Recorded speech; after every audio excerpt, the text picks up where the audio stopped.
प्रथम रखे यह ध्यान, अग्रणी शिक्षा का संस्थान। देश है प्रथम रखे यह ध्यान, अग्रणी शिक्षा का संस्थान। बना जो Maharaja Agrasen technical education society students की ग्रोथ के लिए देश विदेश की अनेकों संस्थाओं के साथ एमओयू करता है और हाल ही में उसने data security council of India के साथ एक एमओयू किया है। चलिए देखते हैं उसकी एक छोटी सी झलक।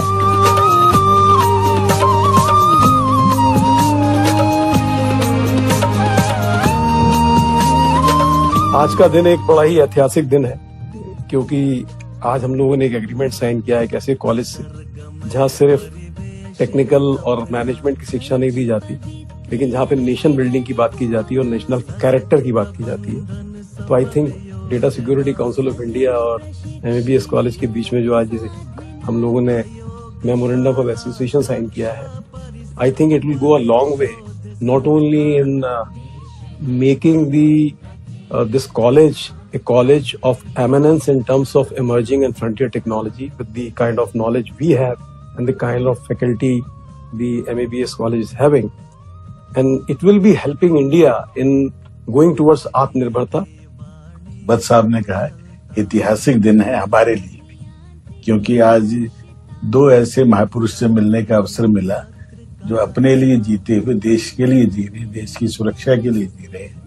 और हमारा इंस्टीट्यूट भी 27 साल से इन्हीं सपनों को लेके जी रहा है और उन सपनों को साकार कर रहा है।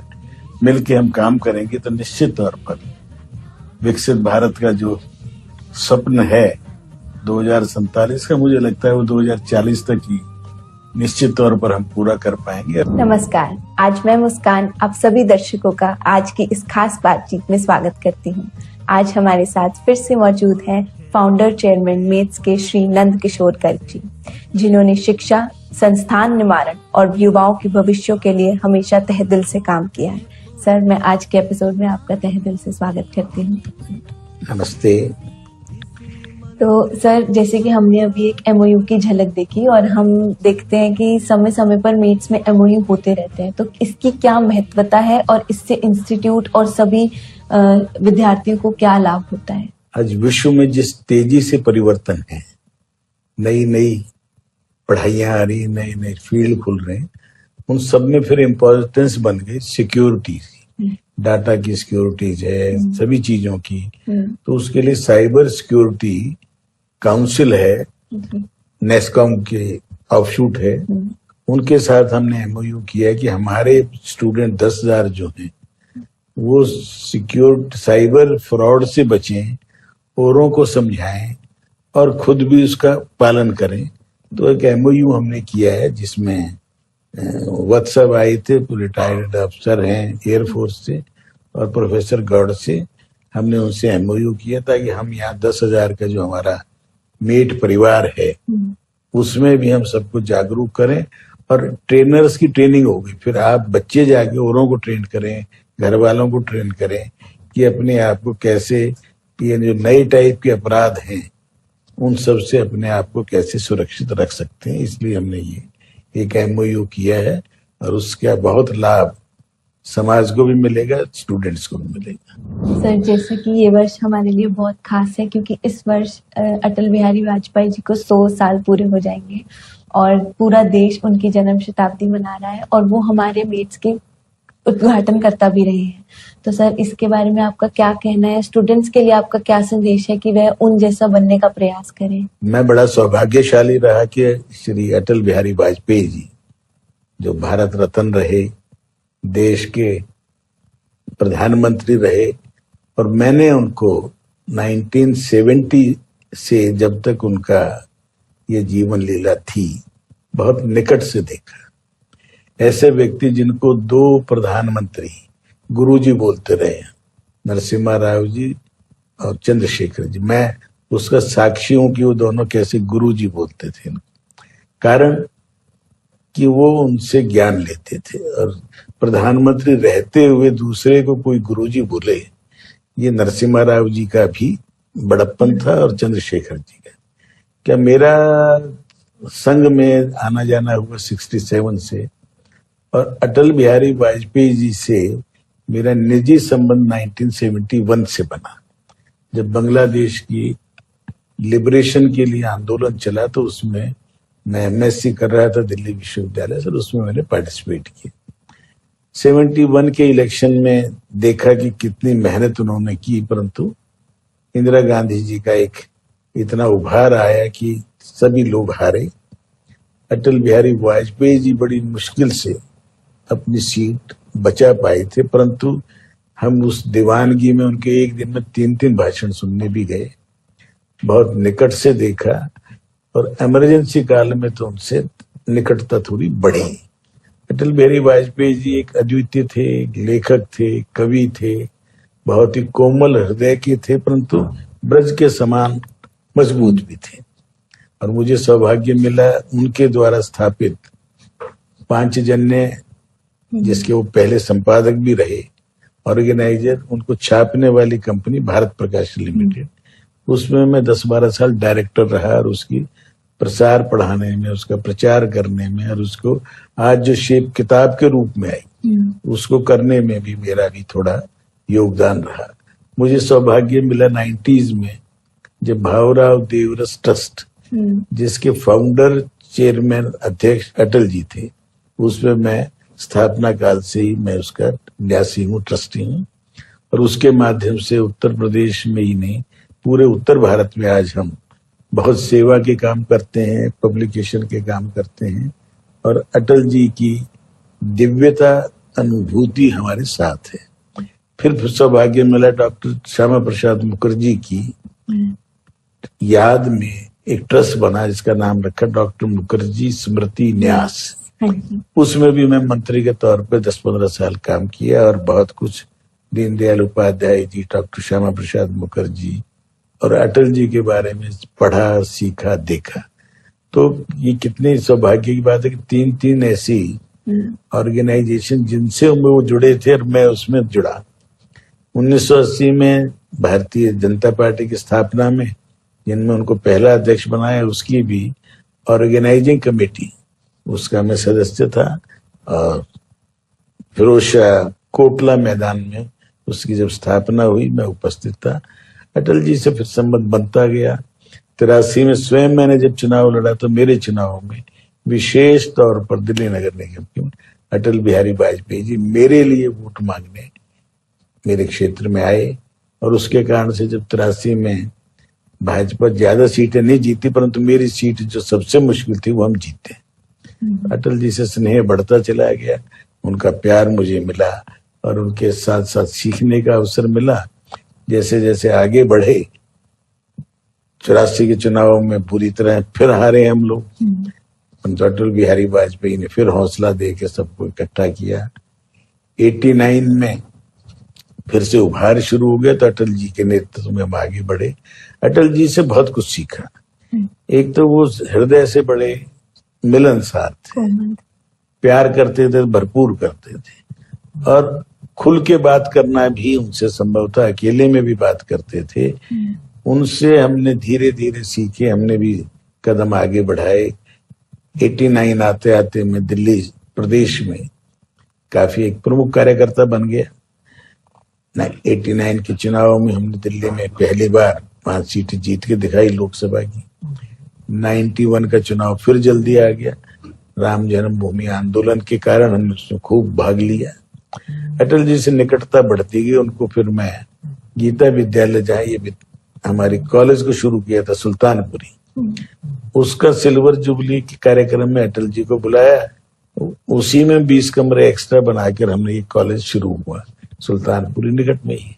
तो एक निकटता बढ़ गई। जब कॉलेज शुरू किया तो उसकी सैंक्शन, जब तक अटल जी प्रधानमंत्री भी बन गए, डॉक्टर मुरली मनोहर जोशी, तो हमें आज सैंक्शन मिलनी आसान हो गई, जमीन अलॉट करना भी आसान हो गया, क्योंकि अटल जी, फिर हमने अटल जी से उद्घाटन भी कराया इस परिसर का। ये सोने पे सुहागा था कि अटल जी जैसे व्यक्तित्व इस 10 एकड़ के परिसर में उद्घाटन करने आए। संबंध बढ़ते गए, मिलना जुलना रहा। उनको जब पहली बार प्रधानमंत्री बने 13 दिन के, तो उस समय भी मैं उस मेन फंक्शन में मेरी भूमिका थी। जब उनको 13 दिन के बने तो उस समय भी मैंने इन एडवांस बता दिया था, उनका हाथ देख के मजाक। तो उन्होंने कहा गर्ग ज्योतिषी कब से हो गए? हाँ जी, गर्ग मुनि बहुत बड़े ज्योतिषी थे जो भगवान कृष्ण का भी कुंडली देखी थी। और मैं कह रहा हूँ आप प्रधानमंत्री बनेंगे। कहना कैसे बन जाऊंगा, हमारे पास बहुमत नहीं है। मैं जी एक बार तो बनोगे, और बने।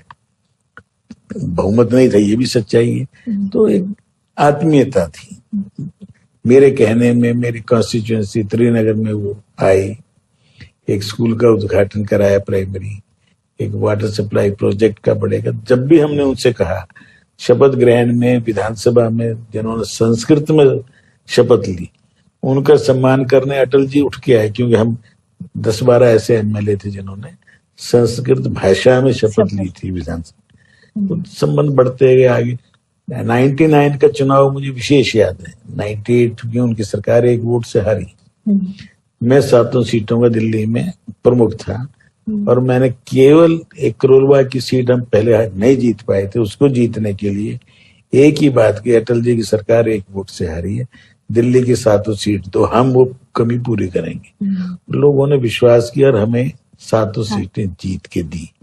तो अटल जी से ये भी लगता था लड़का बड़ा मेहनती है, जो कह रहा है कर देता है। तो इस प्रकार हमारे अटल जी से जो हमने कहा, जो समाज के लिए मांगा, कार्यक्रमों में भी आए, हमारे ब्याह शादी में भी आए, परंतु इस उद्घाटन के बाद वो थोड़ा अस्वस्थ रहने लगे और कई साल तो लगभग वो बेड पे ही थे। परंतु आखिरी दिन भी मैं वहां था उनकी कोठी पर। अटल जी हमारे बीच में आज नहीं है, परंतु उनके संस्मरण, उनकी यादें हमारे साथ रही हैं और रहेंगी। एक साहित्यकार थे, बहुत बड़े दिल के मालिक थे। पूरा जन अविवाहित रहकर संगठन के लिए काम किया, कविताएं लिखी, प्रेरणा के लिखा, हिंदू तन मन हिंदू जीवन, इतना बड़ा एक कविता है उनकी। और एक बात वो कहते थे जब उनकी किडनी गड़बड़ थी, आखिरी कविता लिखी जिसमें वो जो नरसिम्हा राव और चंद्रशेखर का मैंने बताया, उस समय उन दोनों ने कहा कि गुरुजी ऐसी कविता आप नहीं लिखेंगे। लिखा क्या था, ये भगवान मुझे इतनी शक्ति देना कि जब मौत भी आए तो मैं खड़ा होकर कुंडी खोल सकूं।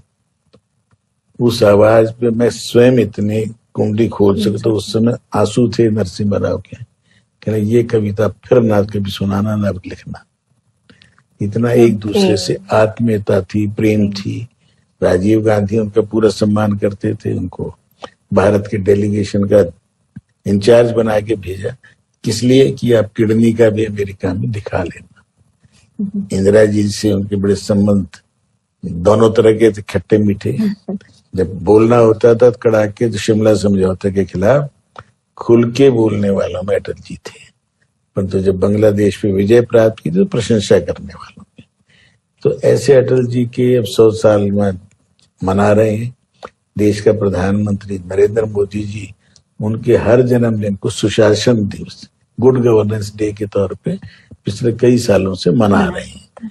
और अब आज ही मैं पढ़ रहा था अखबार में, उत्तर प्रदेश में अटल जी की बहुत बड़ा स्टेचू राष्ट्रीय गौरव करके को पार्क नया बन रहा है, जिसमें श्यामा प्रसाद मुखर्जी, दीनदयाल उपाध्याय और अटल जी की बहुत ही ऊंची प्रतिमाएं वहां 25 तारीख को मोदी जी उसका उद्घाटन करेंगे। ऐसा व्यक्ति सदियों में एकाध होता है, इसीलिए वो भारत के सच्चे रतन हैं। उनसे प्रेरणा लेकर हजारों लोगों ने, जब हम नारे लगाते थे अब की बारी अटल बिहारी, तो वो भी कई बार हंसते थे, भाई कितनी बार लगाओगे? मैं जी जब तक लगाएंगे जब तक आप प्रधानमंत्री नहीं बने। भगवान ने सुनी, प्रधानमंत्री रहे, 3 बार प्रधानमंत्री की शपथ ली। आज उन्हीं के बताए हुए रास्ते पर मोदी जी चल रहे हैं। 10-11 साल में बहुत परिवर्तन आया है। अब शिक्षा के अंदर इसी सप्ताह जो हायर एजुकेशन कमीशन है वो बनके पार्लियामेंट से पास हो जाए तो शिक्षा के क्षेत्र में बहुत बड़ी क्रांति, जो अभी तक मैकाले की चक्रव्यूह में फंसे हुए हैं हम 200 साल से, उससे मुक्ति होगी और भारत के छात्रों को भारत पर गर्व करने वाले विद्यार्थी का निर्माण होगा। सर, मैं आपसे पूछना चाहूंगी, आपने लगभग 50 साल अटल बिहारी वाजपेयी जी के सानिध्य में गुजारे, तो आपने देशभक्ति को बहुत करीब से देखा, तो उसके लिए आपका क्या कहना है? देशभक्ति युवा अपने अंदर देशभक्ति कैसे लाए? राष्ट्र प्रथम की यदि भावना लेके चले तो मुझे ये कैसे आ गई? मैं जिस स्कूल में पढ़ा, जी, जिस स्कूल में मजदूरों के बच्चों के लाला श्री राम DCM के स्कूल, वहां हमें हमारे अग्निहोत्री साहब थे प्रिंसिपल, उन्होंने हमें पता भी नहीं चला 5वीं 6ठी क्लास में देशभक्ति अपने आप कैसे आ जाए। 62 की चीन से लड़ाई हुई तो मैं 6ठी में था, तो राष्ट्रीय रक्षा कोष में कैसे भाग लेना है, ब्लैकआउट होना है तो कैसे लोगों को समझाना है, ट्रेंचेज खुदी थी सड़कों को छिपने के लिए, तो कैसे खुदती है, कैसे उसमें छिपना है। अभी स्वयं स्वाभाविक रूप से एक शुरू हो गया। 65 की लड़ाई में हम वार्डन तक बन गए, भाग लिया। 71 में तो और थोड़ा आगे बढ़ के लिया, NCC में रहे। जब विवेकानंद जी का स्मारक बना तो उसके अंदर पार्टिसिपेट करने, ये कैसे आई? भगवान की तो थी, परंतु मेरा परिवार जब राष्ट्र का विभाजन हुआ उसके कारण जो आज पाकिस्तान है वहां से उजड़ के आया, तो कैसा लगा कि मेरा कितना कमजोर देश है, मेरे घर दुकान है पिताजी के, हम उजड़ के फिर सड़क के किनारे आके रहना पड़ा। तो ये लगा नहीं, इस देश के लिए कुछ करना चाहिए, और देश के लिए कुछ करना चाहिए ये भाव आ जाए और उसको समझने वाले टीचर मिल जाए, साथी मिल जाए, तो अटल जी से संपर्क आने के बाद और तो अच्छा लगा। संघ के संपर्क में आ गए तो शिक्षा के क्षेत्र में काम करने का खूब अवसर मिला। मैं तो आज ये मान के चलता हूँ जिस दिन से पढ़ाई शुरू की आज तक पढ़ाई भी चल रही है। तो जैसे कि आपने बताया कि आप एक न्यास के जो डॉक्टर मुखर्जी स्मृति न्यास था उसके आप सेक्रेटरी रहे, तो उसके बारे में आप हमें विस्तार से बताएं कि आपकी क्या भूमिका थी, आपने क्या सीखा? और डॉक्टर श्यामा प्रसाद मुखर्जी इस देश के लिए एकता और अखंडता के लिए प्राणों की आहुति देने वाले पहले व्यक्ति थे, जिन्होंने कश्मीर में ये कह के बिना परमिट के एक देश में एक विधान रहे, एक प्रधान रहे, और उसके लिए उन्होंने कश्मीर में गए। कश्मीर में शेख अब्दुल्ला ने उनको गिरफ्तार किया और बहुत ही सस्पिशियस सर्कमस्टांसेस में उनका देहांत हुआ। तो हम तो उनको मानते हैं उनको शहीद हुए। क्यों हुए? क्योंकि देश की एकता के लिए भारत का झंडा कश्मीर में भी फहरे। कितना मुश्किल काम था। नेहरू जी का शेख अब्दुल्ला से अति मोह, बार बार कहने के बावजूद उन्होंने उसको प्रधानमंत्री का पद दे के वहां रखा। पर तो अटल बिहारी वाजपेयी जी पत्रकार के नाते मुखर्जी के साथ गए थे, वो वीर अर्जुन में थे। तो उन्होंने मुखर्जी ने उनसे कहा, अटल जी जाके देश को बता दो श्यामा प्रसाद कश्मीर में बिना परमिट के आने में सफल हो गया। वो अलग बात है, बाद में निकल नहीं पाए। तो उनकी याद में एक ट्रस्ट बनाया गया जो उनके विचारों को आगे बढ़ाए। डॉक्टर मुखर्जी क्या क्या चाहते थे लोगों को ज्यादा मालूम। Doctor Shyama Prasad Mukherjee youngest vice chancellor Calcutta विश्वविद्यालय। अंग्रेजों के राज में अंग्रेजों के खर्चे से चलने वाली यूनिवर्सिटी में पहला बंगला भाषा में BA शुरू करा दी। पहला दीक्षांत समारोह कन्वोकेशन में बंगला में करा दिया और गुरुदेव रविंद्रनाथ टैगोर से वो कराया। ये देखिए जो राज उनका है, दिमाग उनका है। वहीं से वो विधानसभा के सदस्य चुने गए ग्रेजुएट कॉन्स्टिट्यूएंसी से। ऐसे मुखर्जी को जिन्होंने अपने प्राण दिए और भारतीय जनसंघ के संस्थापक अध्यक्ष थे, उनकी स्मृति को बनाए रखने के लिए ताकि उनके आदर्शों पर चलते हुए देश चले। एक भी व्यक्ति को नहीं पता हो कि इस देश में प्रधानमंत्री के अटल जी, ये नेहरू जी के टाइम वो उद्योग मंत्री थे, आपूर्ति मंत्री थे, साइंस एंड टेक्नोलॉजी मंत्रालय डॉक्टर मुखर्जी ने संभाला। उसके माध्यम से नेशनल फिजिकल लेबोरेटरी की सबने नाम सुना होगा दिल्ली में, जितनी लेबोरेटरीज हैं केमिकल इसकी सिर्फ सब उन्होंने स्थापित की। DRDO शुरू किया। ऐसे आज भी नेशनल फिजिकल लेबोरेटरी के उद्घाटन का जो लगा हुआ पत्थर, उसका उद्घाटन सरदार पटेल उप प्रधानमंत्री कर रहे हैं, guest of honour Jawaharlal Nehru हैं और अध्यक्षता मुखर्जी कर रहे हैं। तो कि तीनों ही महान हैं, परंतु उनकी स्मृति में जब हम ट्रस्ट बना, उसके अध्यक्ष अटल जी थे। और मुझे भी 2001 से 2015-16 तक उसमें सेक्रेटरी काम करने का अवसर मिला। मेरे टाइम में अध्यक्ष वेंकैया नायडू जो उपराष्ट्रपति थे, तो बहुत कुछ सीखा, उसका अध्ययन करने का अवसर मिला, पब्लिकेशन किया, वहाँ लिटरेचर छापे और इतना काम किया कि उसके लिए तैयारी करनी पड़ती थी। तो अटल बिहारी वाजपेयी जी जब मंत्री बने, प्रधानमंत्री बने, पहले मंत्री बने विदेश मंत्री, उन्होंने उन्हीं कामों को आगे बढ़ाया। इजराइल की यात्रा करने वाले पहले व्यक्ति अटल जी। अटल जी ने जो नींव डाली इस देश में, सबसे महत्वपूर्ण काम था, हम परमाणु विस्फोट नहीं कर पा रहे थे, इंदिरा जी ने किया था 74 में शायद। उसके बाद अमेरिका वो हमें करने नहीं देते थे। अटल जी जब प्रधानमंत्री बने तो नरसिम्हा राव ने कान में कहा कि मैंने सब तैयारी कर रखी है, मेरे को अमेरिका से डर के मारे मैं विस्फोट नहीं कर पाया, अब चाबी आपको दे रहा हूं, पहला काम ये कर देना तो मैं खुश होऊंगा। तो अटल जी 13 दिन की सरकार बनी, चाहते तो उसमें भी थे, उसमें नहीं कर पाए।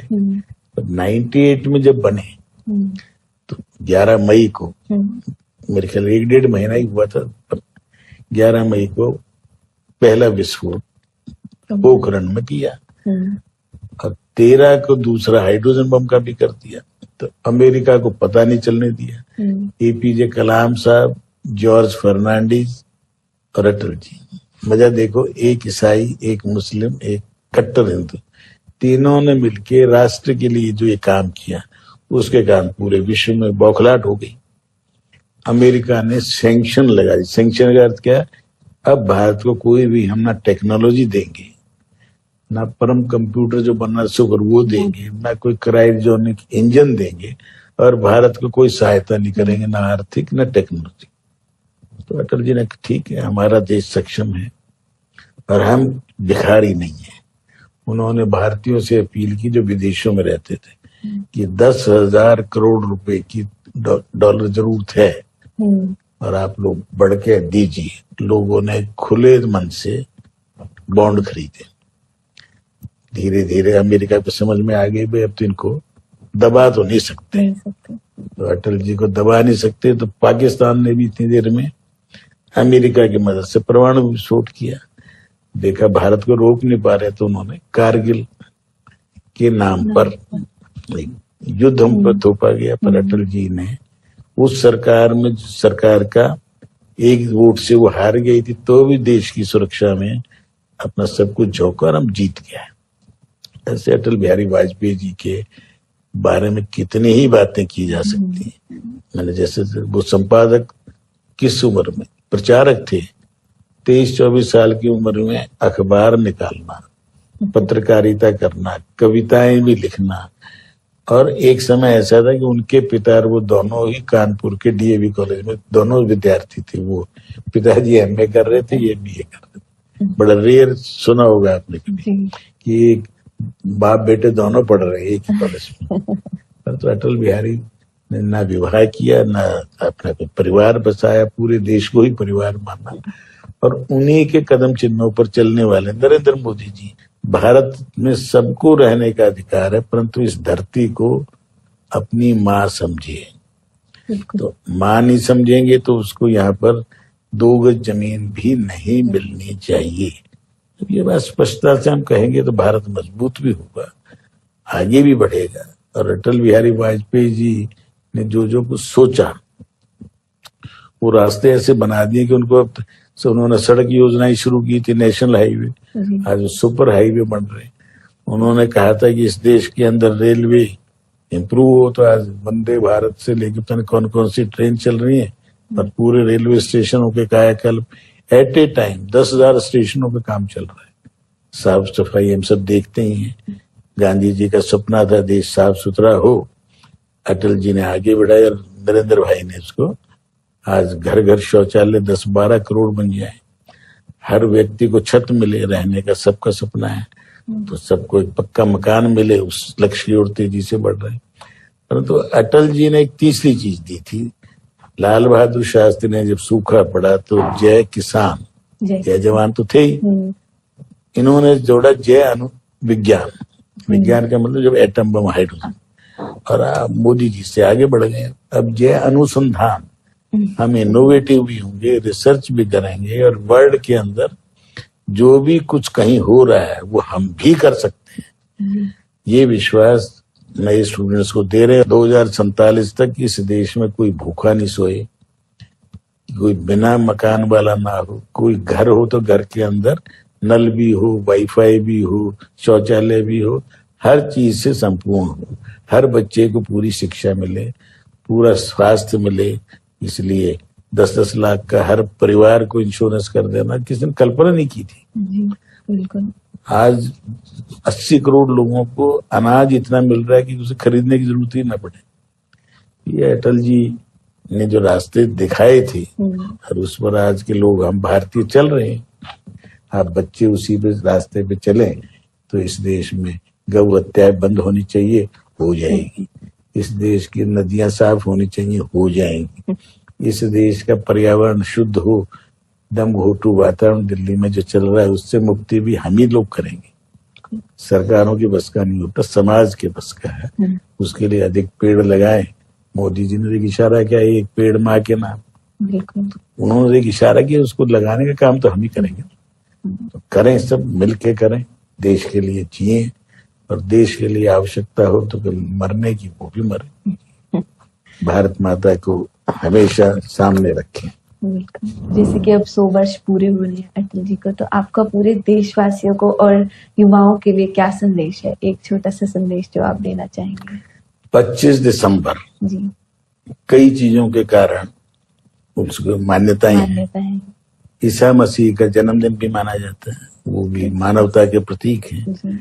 महामना मदन मोहन मालवीय, भारत रत्न, जिन्होंने बनारस में BHU बनाया, उस समय अंग्रेजों के राज में, जिसके अंदर IIT, मेडिकल, एग्रीकल्चर सब कुछ था, और अटल बिहारी वाजपेयी जी, जिनका जीवन में बचपन से ही, पिताजी अध्यापक थे, उत्तर प्रदेश, मध्य प्रदेश और उसी क्षेत्र में कार्य क्षेत्र रहा, सारा जीवन देश के लिए समर्पित भाव से काम किया, अवसर मिलने पे देश को नेतृत्व दिया, पूरे विश्व में शांति के लिए लड़े।